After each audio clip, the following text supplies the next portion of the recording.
My name is Michael. I'm a 30-year-old single man. Currently, I work for a certain online media outlet where I write various articles as a journalist. By the way, our company is celebrating its 10th anniversary, and at present, we have 12 writers, including me. I've been with this company for almost a year now. Before that, I was a freelance writer for a large corporation. However, a year ago, I decided to leave my corporate job and join this online media company. Looking back, I genuinely believe that move was a turning point in my life. At that time, my decision even led to my then girlfriend breaking up with me. According to my ex-girlfriend, she couldn't believe I would leave a stable job at the large corporation to chase my dream.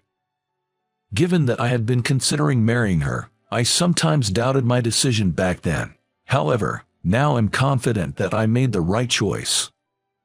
Although my income is now roughly half of what I made at my previous job, I find much more satisfaction in my work as a full-time journalist here. During my first year, I mainly wrote anonymous commissioned articles, which served as both learning and training. In my current job at the online media outlet, once your skill is recognized, you can have your own column with your name on it, but before that, you need to build your credentials. Thanks to one of our executives, Susan, I was able to steadily build those credentials. Michael, good job today. We've received a request from a travel agency. Can you handle it? With those words, Susan handed me the materials from the travel agency. When she approached, I could faintly smell the scent of soap from her, which made my heart race a bit. I have a sensitive nose, and I'm not a fan of strong perfumes, so I really like the natural scent emanating from Susan. Yes, in fact, I've always admired her. So naturally, whenever I'm around her, I get extra enthusiastic. Of course, I'll start writing immediately, I replied, and immediately began typing away on my computer. Susan is 33, 3 years older than me, and she was involved in the startup of our company. From what I've heard, our female CEO was Susan's senior in college. The CEO had recognized Susan's exceptional computer skills and scouted her to be an executive when establishing the online media. The CEO's intuition was spot on, as, in its 10th year, our online media now has over 1 million readers and is popular among internet users. Nowadays, we get regular requests from major corporations, and the company's prospects look brighter than ever. When I first joined the company, I was feeling down after my breakup, but upon meeting Susan, I was immediately captivated by her charm. Susan boasts a model-like figure and is a sophisticated beauty. With her small face, smooth fair skin, and short black hair, she stood out in the office, especially with her vibrant makeup. Moreover, she is an extremely capable woman. She found suitable tasks for our company from the vast information online and consistently secured contracts for us. I also believe that my commissioned articles were recognized because she assigned jobs that suited me. In fact, all the writers in the company often say that it's because of Susan's leadership that we can work efficiently and effectively. Thanks to her sense of design and computer skills, our online media has such a user-friendly and attractive design, which has garnered so many fans. I truly respect Susan and can't help but admire her as an amazing woman. But realistically speaking, there's no way a regular employee like me could be a suitable match for an executive like her. If I were to show even a hint of interest, it would create an awkward atmosphere, making it difficult for me to continue working there. Susan herself is known to always maintain a professional demeanor without showing any vulnerabilities. In the office, she rarely talks about her private life. Even if there's a get-together, she doesn't drink and never joins for the after-party. Rumor has it that a few years ago, a male colleague stalked her. Even though she showed clear signs of disinterest, the guy was so persistent. His behavior escalated to the point where the company couldn't ignore it any longer, leading to his dismissal. Since he was an excellent worker, Susan apparently felt responsible for the outcome. After that incident, she has been very cautious in her interactions with male colleagues. Approaching her aggressively would only cause significant inconvenience. That's why I've always wanted to maintain our professional relationship of boss and subordinate. She's out of my league, always out of reach. But I always comforted myself by saying that just being by her side was enough. However, one day, my relationship with Susan began to change drastically. Suddenly, I was called into the CEO's office. Wondering what was going on, I headed to his office with a racing heart. The CEO greeted me with a big smile. "Michael, it's almost been a year since you became our exclusive writer. You've improved a lot, and I think it's time for you to have your own column. Both Susan and I have high expectations for you." I was ecstatic hearing the CEO's words. I had always wanted to make a name for myself, and now the chance had finally come. Without hesitation, I accepted the CEO's offer, and soon after, I met with Susan in a conference room to discuss the new column. Seeing her face to face made me nervous, but Susan was calm, as usual. "Congratulations on the new column, Michael. I have high expectations for you." "Thank you. I'll do my best to meet your expectations." We then discussed the format and content of the column in detail. Given my love for traveling, we decided that I would write a weekly travel essay. When I mentioned I wanted to use my pen name Emerald Wanderer, Susan's attitude suddenly changed. Emerald Wanderer, you're using that pen name." It wasn't like Susan, who was usually unflappable, to be so surprised. "What's going on?" Only knowing her usual cool demeanor, I felt a jarring contrast seeing her wide-eyed expression and slowly opened my mouth. "Yes, that's the name I want to use. Is there a problem?" Susan quickly shook her head. "No, not at all. It's just a lovely name. Emeralds are precious gems, and Wanderer is like a traveler, right? It's a wonderful pen name. I'm looking forward to your articles, Michael." Upon saying that, Susan left the conference room with a spring in her steps, wearing a bright and genuine smile. It was quite surprising to see Susan, who usually only gives a courteous grin, show such a warm and genuine smile. I returned to my office in a daze. I wasn't the only one surprised by Susan's behavior. My colleagues were also talking about it, saying things like I've never seen Susan in such a good mood before. I love Susan's usual cool demeanor, but seeing her smile like that truly warms my heart. For her sake, I'm gonna put my all into writing great articles. With a strong resolve, I dedicated myself entirely to the series from that day. Susan's instincts were spot on, and my column was well received by the readers. Furthermore, Susan herself praised my articles, which sent me over the moon. "Reading your articles makes me feel like I'm actually on a trip. You're very good at describing scenery. I'm seeing you in a whole new light." "Thank you. I'm honored to hear that."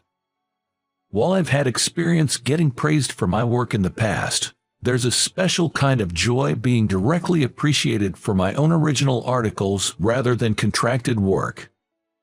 Ever since I was given the column, I've been able to engage in more personal conversations with Susan and enjoy my days even more, but that doesn't mean we've become closer outside of work. At the end of the day, Susan values me only for my work. If I misread that and try to force a personal bond, she'd probably be put off for sure. Considering our small company size, I knew I had to tread carefully. Days passed with my feelings for Susan growing, but my inability to express them gnawed at me. Then, a turning point came my way. Out of the blue, my mother brought up the topic of matchmaking date. Apparently, my date was 2 years younger than me, and it was one of our relatives who had suggested the match. When I heard this, images of Susan immediately flashed through my mind, but she wasn't my girlfriend or anything. Maybe I should give up on a relationship that seemed to have no future and explore this new opportunity. Wanting to get advice, I decided to confide in a close colleague. After work, I invited him to a bar, and as we enjoyed our drinks, I told him about the matchmaking date idea, and he listened with great interest. You know, Susan always seems so focused on work and doesn't appear to be interested in relationships, and she's a top executive. We're in different leagues. If things didn't work out, it might make things awkward for you at the company. Maybe it's a good idea to consider this matchmaking date thing. Sitting across a table from him, I nodded occasionally while maintaining eye contact. Suddenly, his face turned white as a sheet. "What's the matter?" I wondered. When I turned around, I saw Susan, seemingly on her way out of the restaurant. Had she overheard our conversation? I saw her walking with her head down, looking uncomfortable, which made me freeze on the spot. Just my luck. Running into her at a bar and, to make matters worse, having her overhear my true feelings about her. Talk about bad luck. After that incident, neither my colleague nor I felt like drinking much, and we decided to call it a night early. My colleague tried to comfort me, saying, "Don't sweat it," but I couldn't shake off my gloom. I thought we have gotten closer, but how should I face her at work now? Nevertheless, I couldn't skip work, so with a heavy heart, I headed to the office the next day. Sure enough, Susan was acting differently, deep in thought when she entered the conference room. She was probably wondering how to interact with me. However, we couldn't avoid the meeting, and as I was pondering how to proceed, Susan suddenly blurted out, "Michael, I might be out of line, but I really don't want you to be set up on any dates." Huh? I would have never dreamt of hearing such words from Susan. I was taken aback, but she had even more shocking news to share. "Michael, since high school, you've been someone special to me. When I heard your pen name, I immediately realized you were the same boy who praised the magazine I made. Oh, the one with the camellia on the cover. Of course, I remember." Hearing Susan's words brought back memories from 15 years ago. Back when I was in junior high, I visited a cultural fair at my dream high school and headed straight for the literature club's booth. The club's magazine was of such high quality that I couldn't believe it was made by high school students. It had a beautiful brown cover with a black camellia drawing, giving it an air of classic literature. On the back cover, the designer's name was written as Camellia. As I was about to purchase the magazine, a nerdy-looking girl with long black hair and glasses sat at the counter. And on her chest, she wore a badge with the name Camellia. Recalling that memory, I looked deeply into Susan's eyes. In that moment, the image of the literature club girl and Susan before me began to merge. Although she wasn't wearing glasses anymore, and her appearance had changed considerably, I could still catch glimpses of the young girl in Susan. Back then, when you were buying the club magazine, you complimented it, saying, "This is a fantastic magazine." Even though I was in the literature club, I had no real talent in writing, so I mainly focused on the design of posters and magazines. Hearing your words at the time, I felt a mix of emotions. But then, you said, "If you can produce such a wonderful magazine, that's amazing." The moment I saw this cover, I just knew I had to have it. Hearing that, for the first time, I felt like someone truly recognized and appreciated me. Even if I didn't have the gift of writing, it gave me hope that I could still contribute in other ways. Susan. The words I said to Susan 15 years ago were genuine. Even if an article is well written, without that something that catches the reader's attention, they might never discover it. In that sense, I deeply felt Susan was a crucial bridge between the work and its readers. It felt miraculous to be working with her now, and my heart swelled with emotion. Tears glistening in her eyes, Susan spoke again. "After I graduated, my younger sister still attended the school, so I asked her to buy me the Literature Club's magazine during the cultural fair. In it, I was captivated by the work of a student with the pen name Emerald Wanderer. My sister, who wasn't involved in the club, didn't know who that was. So the next year, I went to the cultural fair myself. And there I found a boy with the name Emerald Wanderer. I was shocked to find out he was the same boy who comforted me a few years back. I was thrilled that he had joined the same high school and literature club. I wanted to approach him but saw he was surrounded by friends and looked busy, so I couldn't. The next year, I looked for another chance to meet him during the cultural fair, but I couldn't find him. I did learn his real name was Michael from another club member, but until I heard your pen name for this series, I hadn't realized that young boy was you. After all, you've grown so much taller and slender since high school. I see. That was why Susan acted differently when she learned my pen name. It's no wonder she didn't notice, given the tremendous change I had in college where I grew 4 inches taller and lost 22 pounds at the same time. Then, Susan, with her cheeks flushed, looked at me with determination. I've always been passive in love, but when I heard you were going for the matchmaking date, Michael, I thought I couldn't let things stay that way. I like you, Michael, please, stay by my side. I want to keep reading your work forever. I never thought the usually cool Susan would approach me this assertively. I too honestly expressed my feelings. I like you too, Susan. Ever since I met you, you've been special to me, and just being by your side makes me happy.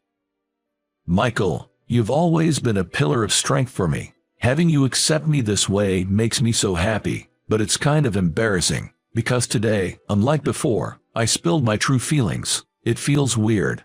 Saying this, Susan blushed, her white cheeks as red as a camellia flower. I felt bad for feeling this, but seeing her like that was refreshing. She's incredibly cute. The contrast of her current and previous image left me in awe, and I couldn't take my eyes off her. From then on, Susan and I officially started dating. Thanks to her, my column was going really well, and my pay had also increased. 3 years has passed after I started working at the company. Now that I finally sorted my work and life, I decided to propose to Susan. Seeing the camellia-inspired design of the engagement ring I chose, Susan laughed amusedly. What a unique design. Where do you find it? Yeah. When I saw a magazine featuring a camellia design, I thought it was such a beautiful flower. It left me with an unforgettable impression, and I've always wanted to immortalize it. Susan has always been and still is the woman I look up to, and there are still many times when I feel I can't match up to her. In a way, she'll always be out of my league. But that's why I cherish her even more and want to become a man worthy of her. I channel that desire into motivation for my writing. I personally think this kind of love is perfectly fine. So, after 2 years of dating, Susan and I got married, and we still work hand in hand today. The color of the flower I saw that day hasn't faded, and if anything, my affection for Susan only grows day by day.